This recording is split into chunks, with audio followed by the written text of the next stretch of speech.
Hi, my name is Samuel Shropshire. I'm an American citizen living in Saudi Arabia. I came here in November 2011, not knowing anything about Islam or the Prophet Muhammad, peace be upon him. Most of what I had heard was extremely negative. In America, our news channels boosted their on-air ratings by regularly sensationalizing breaking news of terrorism. Every 30 minutes, one witnessed horrific scenes of bombings and bloodshed and murder, often one Muslim group fighting against another Muslim group. As killings and beheadings took place, there were always the shouts of Allahu Akbar, Allahu Akbar, God is great. I was invited here to Saudi Arabia by Safi Kaskas to work on what was known as the Q Project. Dr. Kaskas wanted to produce a new, easy-to-read American translation for the next generation of young Americans. Since I could not read or speak Arabic, I wasn't doing any translation work. I was simply invited here to check the English to make certain that this new interpretation of the Quran was easily understood. My work, of course, required that I read the Quran over and over again. Well, as you can imagine, having no knowledge of Islam, I had hundreds and hundreds of questions. I was shocked as I read to find that Jesus, peace be upon him, was often mentioned in the Quran. Jesus was presented as one of the greatest prophets. And even the story of the virgin birth was mentioned there. Many of the miracles that Jesus had done, I found them in the Quran. There were even a couple of Jesus miracles mentioned in the Quran that were not mentioned in the Bible. Evenings were mostly spent alone in a bedroom that had been set up for me in Dr. Safi's office. At night, I would stand on the balcony of that building and I would look across a very busy boulevard to a mosque. And I would hear the calls to prayer. I would see men and women coming to the mosque and leaving the mosque. Children were playing football in the mosque parking lot. Except for the minaret, it appeared to me to look like a typical Christian church in America. My heart longed to be in that mosque. I felt compelled by God to go there. A few months later, I got up the courage to walk down the street and to knock on the door of Taqwa Mosque. Now, nobody knocks on the door of a mosque. Normally, they just open the door and they walk right in. But I was not sure how I'd be received, so I stood there knocking until someone came to the door. That person simply said, "May I help you?" I said, "My name is Samuel. I'm a Christian from the United States. Is it okay if I come inside?" And that man, Shafiq Zubair, who was the caller to prayer, he reached out and he hugged me and he said, "Of course, come in." I sat in the back of the mosque during prayer times for 3 days.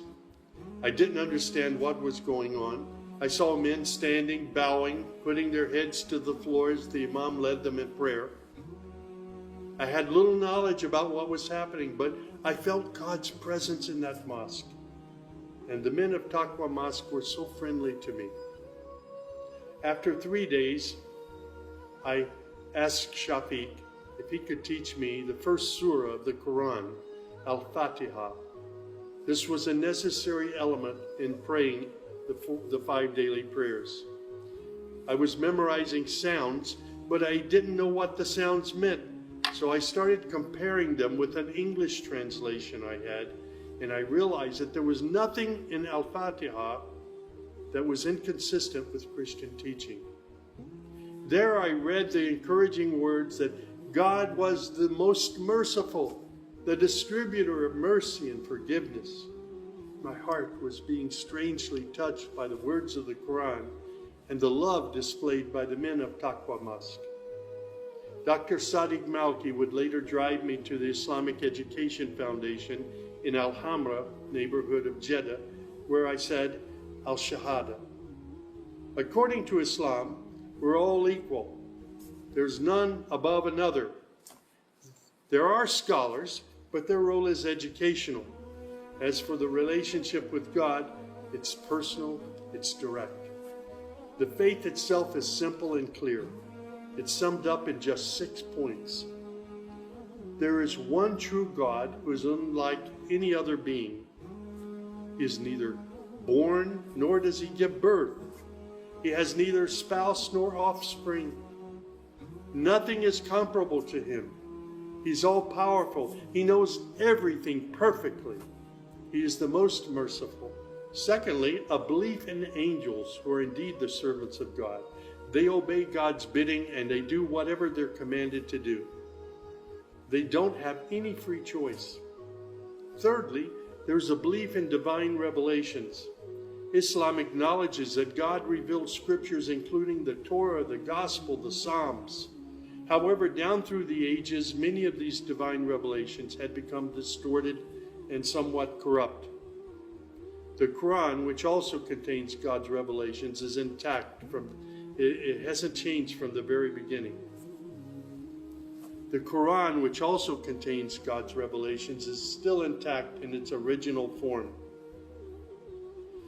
Fourthly, there's a belief that in all earlier prophets and God's messengers, not just Muhammad.